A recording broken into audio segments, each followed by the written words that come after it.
Emily Elizabeth, and I'm the host of the What Fulfills You podcast, a show for and about individuals always seeking to be their best selves. On this show, we talk all about building the mindset, finding the right careers, creating meaningful relationships, and so much more. Welcome to the What Fulfills You podcast. Hello, friends.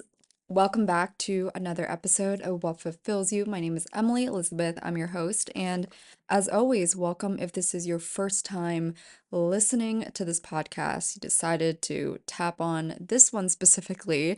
Maybe this topic intrigues you. For today's solo episode, I'm diving into a topic that was actually brought to me by an avid podcast listener, and she requested me to touch on more or less how one does not need to feel like they need to be in a relationship. Also, how to embrace single life, especially in your 20s, and of course, in your 30s as well. I don't really think this is an age framework, but this person specifically, I believe she is a year or so out of college, and I remember this period of my life vividly because I was single, and I am biased to say that I do think this topic, specifically with my experiences in relationships and dating, I do feel confident in speaking about this. So, I'm going to give you a personal backstory on my dating experiences to add some context. Because for me, when I hear about someone's experiences and how that might overlap with something I'm going through or am trying to figure out, I think it puts me more at ease to know that this person has gone through it. So in high school, I never had a formal boyfriend, but senior year of high school, I did more or less kind of date a guy. I think we started dating. I feel like it was shortly before the holidays or around then, and we were talking, and then we just kind of evolved into, dating, and we were like, each other's person, but we were not going to make a relationship out of it. I think we both quietly knew because of college, it was our last year of high school, but we really enjoyed each other's presence and I think being around each other. And oh my gosh, I'm just thinking about high school back then. But I remember he was the first guy that ever took me out for Valentine's Day. I remember that. It was like a snow day and I wasn't sure if we were still gonna go out. I wasn't even sure if he was gonna take me out anywhere for Valentine's Day, and he did. And it was just so sweet, and he was such a gentleman. He took me to prom as well that year. And I share this experience because him, as well as later on, a year later, my first boyfriend, they were both very similar looking back now in the sense of their emotional stability, their security in themselves, as well as the way they approach dating dynamics. And that for me set the tone of what I knew, which is I think the classic, you either might have a unfortunate traumatizing experience or of some sorts when you first encounter dating and relationships, or maybe you have something quite secure, stable, and that's again, it sets the foundation and the precedent of what you know in your own programming. So for me, that's what I knew. Like the two guys that I only ever had like a romantic encounter with, that's what it was for me. And I more or less, after both of them, I very much I put like an asterisk at kind of, like I kind of naively thought that in most cases men are like this, or this is how they would be in a dating dynamic. Obviously, later on I learned that is not the case at all. So I did get very fortunate to experience men that were, again, foundationally, they had the things that you need to make a relationship last. And then, of course, there's the other elements when it comes to, all right, do these two people work well together or not? And do they have overlapping interests? All of those things. That's like, to me, level two. But level one, if you really think about it, which is unfortunately why a lot of people do have not great initial experiences and even down the road maybe never get to correct that, but that's because level one, such as security, trust, like communication, all of those things, that's not even set in stone yet. And so if you can't even get past the foundations of what makes a relationship work, then I don't know how you can even get to level 2, level 3 in a healthy way. Fast forward to college, I dated the same guy all throughout college. We had a breakup. I talk about this all the time, and I talk about it all the time. Even when I do a guest lecture at my university where I went to school at Chapman, every time I go back to do a guest lecture, I talk about or I reference the breakup because people always ask me how I shifted in college. And the real, honest, raw reason as to why I did was because my then boyfriend broke up with me as I was transferring to a new university. He had just graduated. We were living together. We also had a dog together. That story always makes people kind of laugh because, like, wow, it was a serious relationship. And it definitely was. And he was someone at one point that I 100% we mutually thought that we could build a life together. We would spend the rest of our lives together. And I look back and I don't think that couldn't have been the case, especially foundationally. He was definitely the type of person that you could lean on for longevity and building a life with, for sure. That's why I kind of find it funny looking back when I speak about him as well as the first guy I dated in high school. They were both similar in that sense, but I think in the end it came to wanting different things in life, and that's kind of level 3, level 4, and that's sad, right? Because it's like, wow, like everything else works great, but we want different things, and at some point you also have to choose yourself too and choose what you want to make sure you don't have resentment down the road. And so all that to say, my then college boyfriend, we broke up for about 8 months and we got back together. It was me that pursued that relationship. Um, in terms of getting back together, I think I was healthily persistent. And also I just knew in some shape or form that the chapter of our relationship had not ended yet. So we came back together. And interestingly, I share this detail because I do think it's relevant when what I'm going to talk about later. We went from living together and then breaking up, and then my junior year of college. So then, 2 months later, I move into a new apartment with a new roommate. Side note, this roommate of mine, she was 3 years older. She was in her first year of law school. I was a junior at that same university. So I was 20 years old. She was 23.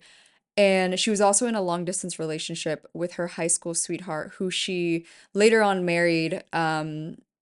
I want to say she married him 2 years ago now, and this beautiful Tuscany wedding. And in my head, when I saw the photos, I'm like, that's well deserved because what a blessing it was to have her give me some insights into what makes a relationship work and also like just the smallest things. I mean, how her boyfriend, like if she wanted to go to Vegas with her sister and her best friends, like looking back, I remember she'd be like, yeah, like, my boyfriend would just cheer me on and he'd be like, have fun, go with the girls. Like crazy just to like think about that now, looking back, how that is so many great signs of healthy communication, trust, and they were high school sweethearts. And she also was the one that told me a great piece of advice, which is don't tell your closest friends, your mom, your sisters, whoever, don't tell them the worst things or the craziest things that are done within your relationship because you may be able to forgive your partner, but they won't be able to. And that's going to be something that they'll hold on to for a long time, especially if, you end up staying with the person or you end up married to them. And when I say crazy stuff, I'm talking like, the fights or a comment that comes out at the wrong time or just out of mistake, right? Of course, we all, myself included, we naturally want to vent or share to someone, but that piece of wisdom she shared was something that an elder woman shared with her, to her and her boyfriend. When she was like 17. And so she told me that. And I was like, that's very great to know. So I've practiced that since learning that from her. And fast forward, my point is that the 2 years that after that my ex and I got back together, we went from living together to then living separately again and both living with a housemate, roommate, whatever. And we also were doing distance. We were about a 1 hour drive from each other.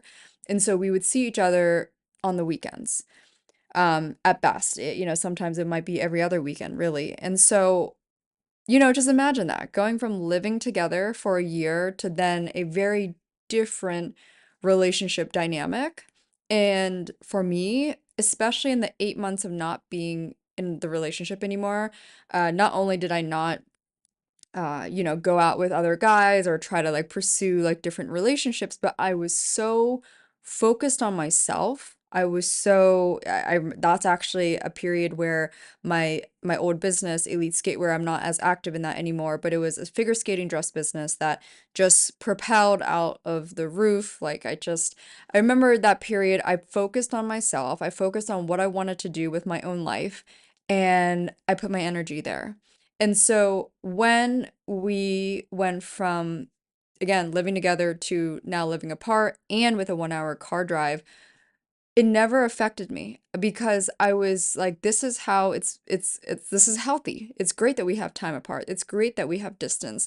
It's great that we have our own individual lives. And again, like, because it's funny that I think about how it never ever crossed my mind in terms of trust and loyalty or whatever things that for some other people this could be unfortunately the case where the distance never crossed my mind when it like I never ever had to question my partner and vice versa, which is so amazing because now as I'm older and I've heard all the dating stories, like that's not the case always for everyone. And I am, you everyone deserves to feel that way.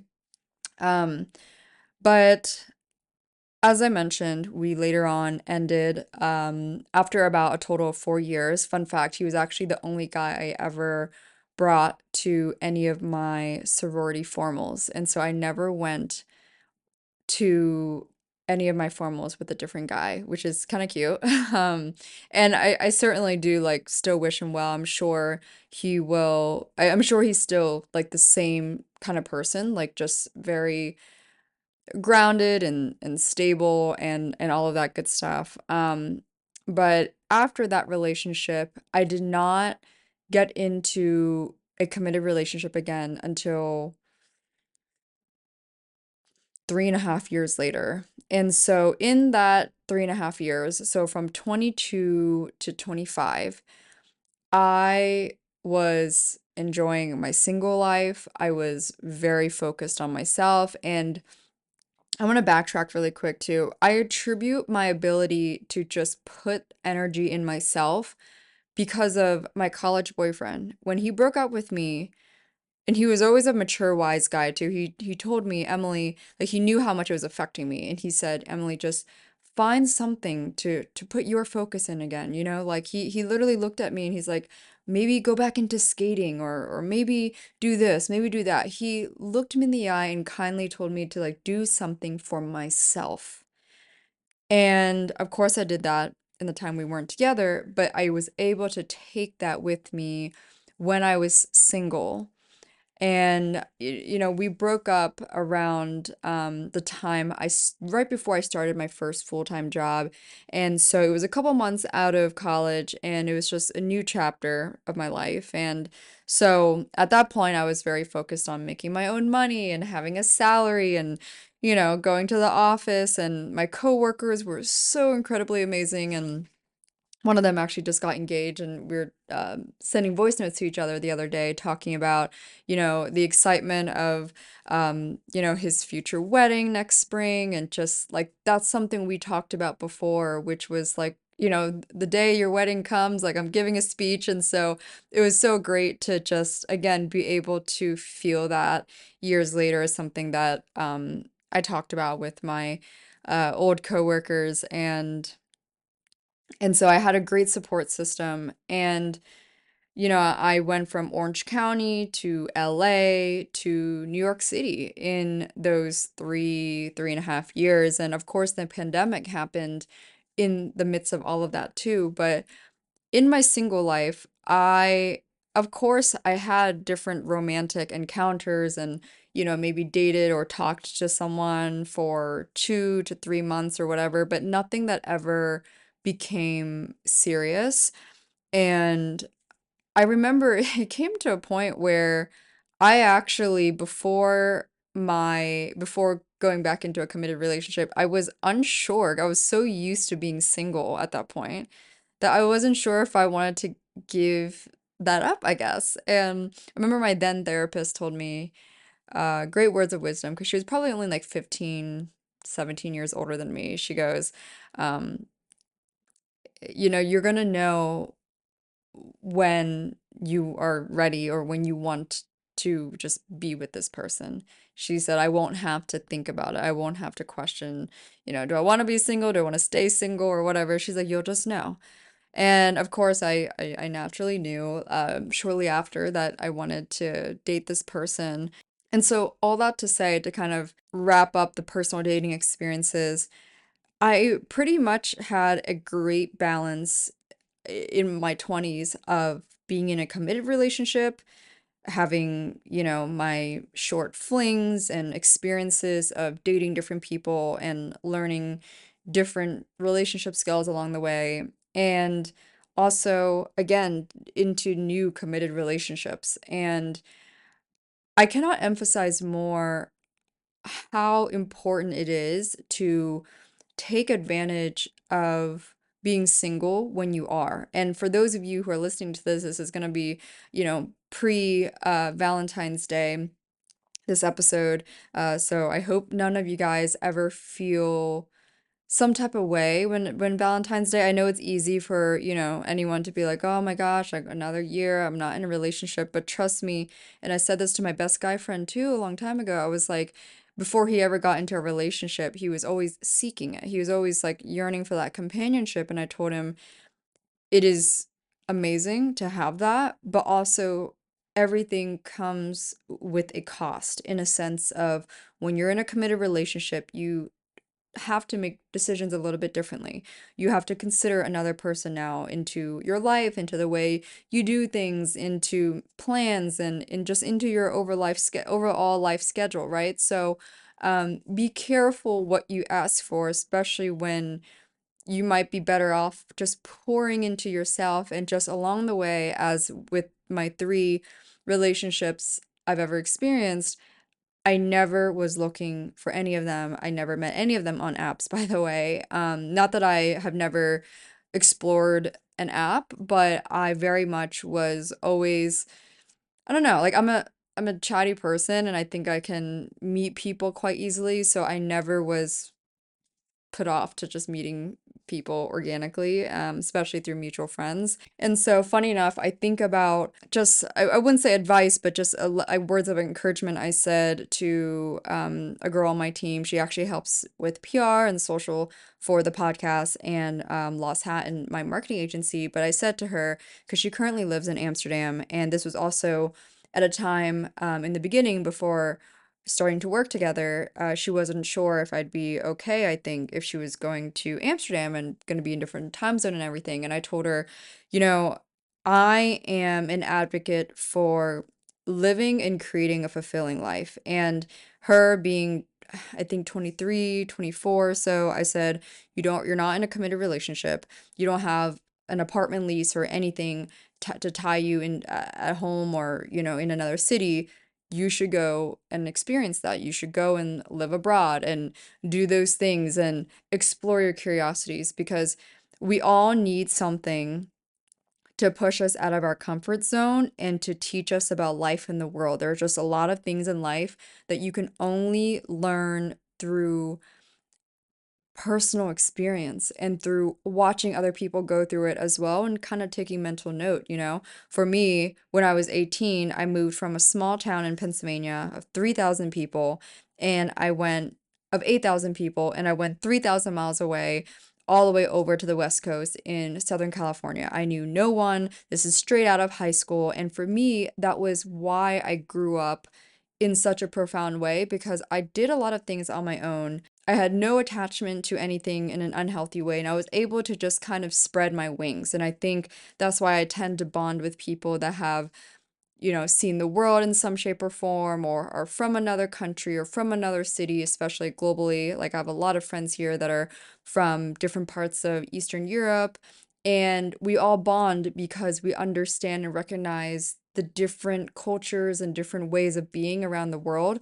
And that's really cool too. With the team member, she has learned different ways of being when it comes to life in Amsterdam, and how uh, dating, for example, how that is so starkly different than how Dutch people do it compared to, let's say, maybe Italian men, or like how Italian culture would do it, or how Latino culture would do it, or how American culture is. And I think just knowing and experiencing that firsthand gives you insight into just how we are as humans around the world. And that's a huge part of what I would say is, if you're single right now and you're just in your 20s and your 30s, you have no commitment to anything specific, take advantage of it while you can. And mind you, I would not say that this is solely only for people who are single, because I have, again, like that roommate that I had back in college, I have seen amazing, amazing examples of people, both men and women, and their partners,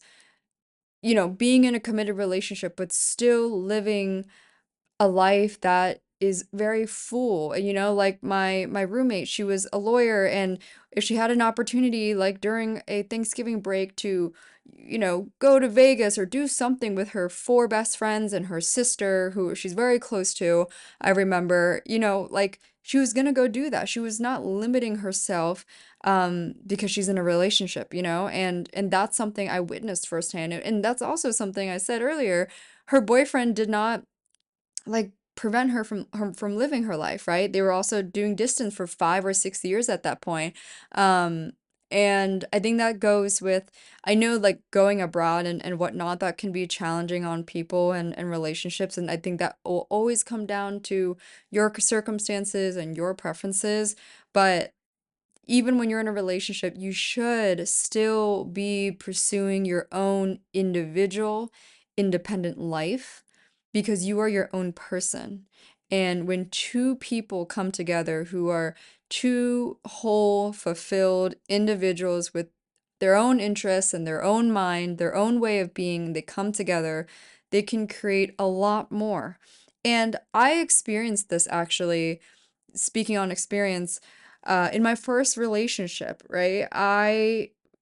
In that first year and a half, I was quite attached to my then boyfriend. I was young. I was 18, 19, 20 years old.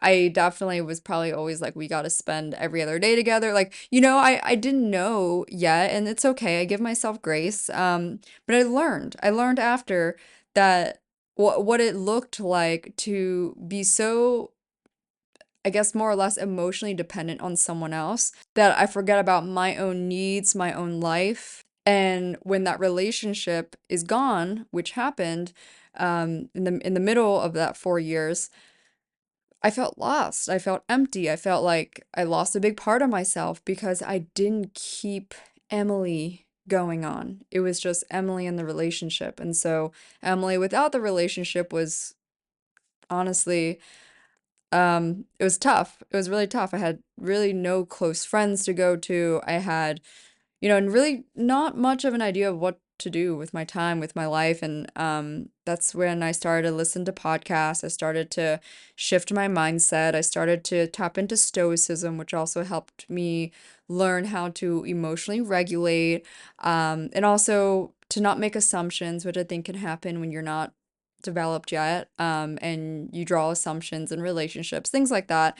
Um, but when you're, like, whether you're in a relationship or not, you should always be filling your own buckets and filling your own needs, and of course, while in a relationship, with respect to your partner, but still should not feel like you're limited. And another important piece too that I've heard from other women, especially those who um, were married and maybe divorced and now in a new partnership, or maybe remarried, a lot of them I've noticed have talked about how, especially one, it's actually one of my high school best friends, her mom was on the podcast, and That episode was so great. Her name is Stephanie Terramina. You can find that episode actually. I'll try to link it in the show notes, but if you just go on the What Fulfills You YouTube channel, the video version is also there. But in that episode, she does mention how when she met her ex-husband, uh, she was younger, she was maybe 23. I think they got married in her mid 20s, and then she had her first child, who's my best friend, at 30. And she said, looking back, one of the reasons why she was not able to step away from that relationship sooner, not that it was like unhealthy or anything, but rather that they wanted different things in life, but she didn't know any better at the time that maybe that was something to consider and to kind of dive deeper into that. A big part of that was because she didn't spend enough time with herself. And she did not spend enough time with herself in understanding what she wants, what she likes, what she doesn't like, what kind of lifestyle she wants to live, what environments make her happy, make her light up. And if you don't take the time to figure that out for yourself as an individual, you will have to learn later on down the road. And Stephanie, now I know she spends a lot of her free time, like she's an artist and also an entrepreneur. And so she goes to a lot of different events and she does pottery right now. She's painting and she's doing all these different things that make her happy. And she also has been in a committed relationship, I think, for like 4 or 5 years now. I really like her partner. He's great to talk to. The last time I spent time with them. And it's amazing to hear it from other women, especially when they experienced what it was like in not fully knowing themselves and knowing what contributed to that and what they would do differently if they were, now in that position. And so I think it's interesting to just kind of listen to people say that and, take it with a grain of salt or maybe take it as your guidance, whatever that may be. But for those of you who are, single and just want to hear it from another 20-some-year-old who has had both experiences. And again, I was single for over 3 years. I really enjoyed it. I never had a strong preference between either or. Again, there's a lot of pros and cons to both, I guess you could say. But at the end of the day, my best tip really is to just pour into yourself and to put the focus on what you want to do and how you want to live your life. And I think the more you do this, the more confident you feel about who you are and what you want. And then down the road, when you meet someone and they don't quite fit that, let's say because they want a completely different lifestyle, or maybe I don't know, for goodness sakes, like they're more controlling, or they tell you you can't do certain things, or they tell you not to do certain things, and that's something you enjoy doing. Let's say it's because I don't know, like I don't know, like let's just say like you enjoy going out to dinner with your friends, and God forbid you're dating someone that's suddenly like you're not allowed to do that because you're in a relationship, right? At that point, given the amount of time you've poured into yourself, you're going to know that that's going to be a little alarming. You're going to know, that's not right because this brings me joy just because I'm dating someone that should not be restricted. And you'll know better. You'll know yourself better. But I've seen, and there are many stories about this, many, many times where women who didn't have the time or poured into themselves yet, they have fallen into the trap of believing a controlling person and tells them, hey, you can't do that. And they'll listen, you know? So take advantage of being single and rather reframe it as a space and time to put all the energy and focus on your interests, your hobbies, and ultimately building a fulfilling life for yourself. I hope this episode was helpful and inspiring, and especially as we approach Valentine's Day, Galentine's, get with your girlfriends, build female friendships. I cannot emphasize this enough. This was definitely a big focus of mine, number one focus after my very difficult breakup when I was 20 years old. I realized I had no female friendships that I could lean on, that I could rely on, and it was then a big focus of mine for years to come. It's still a focus of mine. I prioritize them. I embrace them. I love the emotional support, and especially quality friendships. It goes a long way.